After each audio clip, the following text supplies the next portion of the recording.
quiet school, an empty classroom, and a notebook that shouldn't exist. What really happened to Zoya and the math teacher? Step inside the cursed classroom, if you dare.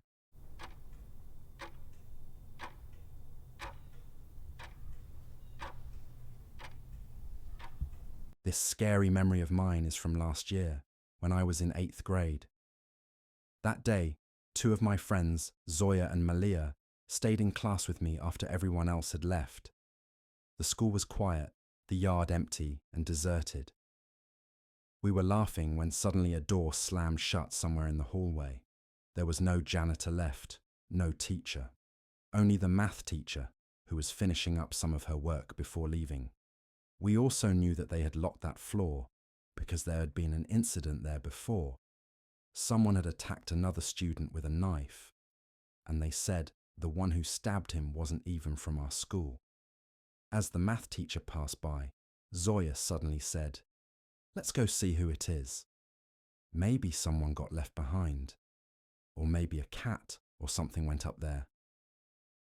At first, Malia and I objected because we were scared, but Zoya started walking away. We had no choice but to follow her. We were too afraid to stay behind alone. The stairs were a little dark, and we could barely see. The higher we went, the clearer the sound became, as if something was being dragged along the floor. Zoya, Malia, and I stayed frozen for a moment, listening.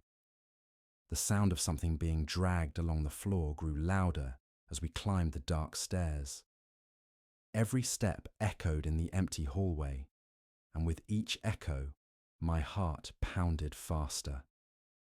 The door at the end of the hallway was half open its frame, swaying slightly, as if someone or something had just passed through. Zoya called out, "Is anyone there?" No sound came. She pushed the door open and stepped inside. The air smelled of dirt and age, and everything was covered in dust. There was only one bench in the middle of the classroom. The room was otherwise empty. All the other benches had been taken to different classrooms. A single notebook lay on the bench. On its cover, the word Zoya was written. I froze. "Are you kidding?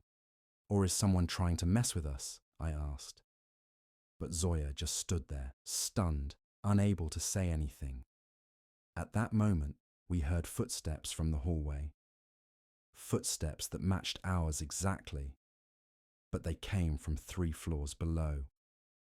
We turned back toward the stairs, but no one was there. When we turned around to look at Zoya, she was gone.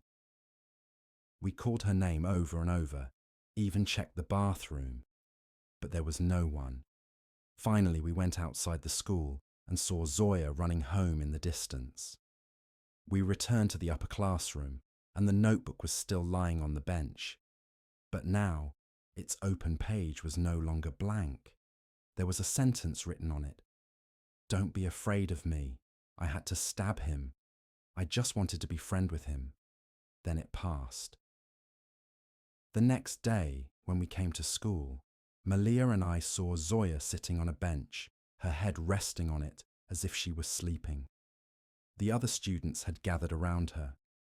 When we went to see what was happening, one of them said, "She's been sleeping since she came to class."